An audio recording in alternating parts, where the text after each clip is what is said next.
What's up mga angkol? So let's get it on. Solo rides tayo papuntang Regional Hospital Batangas. Dahil tayo ay magpapatuli. Hindi, joke lang mga angkol. Pero ang sadya po natin doon ay iba. Magpa-schedule tayo para sa second operation. Ooperahan po tayo ulit sa ating tenga dahil tumubo ulit yung bukol, kaya pupunta tayo. Tutuloy-tuloy ang takbo natin dito mga angkol.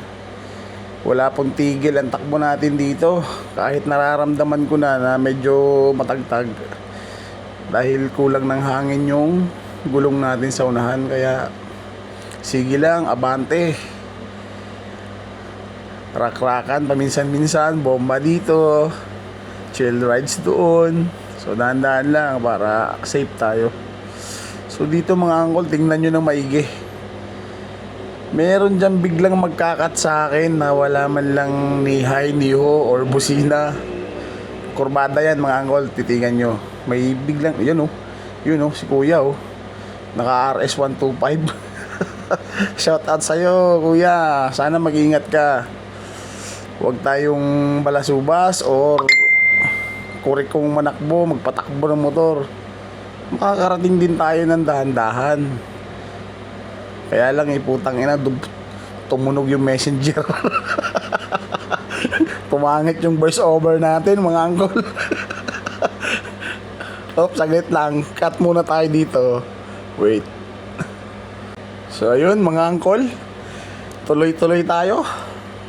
Dito nakakaramdam ako ng sakit ng pantog ko. Sobrang iing-ihi na ako, kaya lang hindi tayo makaihi. At nakakahiya kung umihi tayo dyan sa mga tabi-tabi.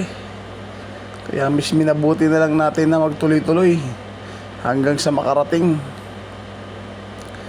Tsaka yung gulong ko dyan sa unahan, no, medyo kulang yung hangin, kaya hindi ako makapagsagad ng takbo. Hanggang 80 lang, 80, minsan 90, 95.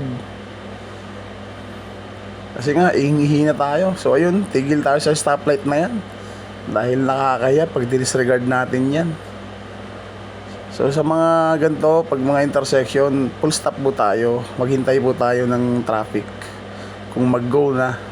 So ayan, may truck dyan na kakanan. Shout out sa'yo kuya, pero pwede yan kung walang mga nakakita sa'yo.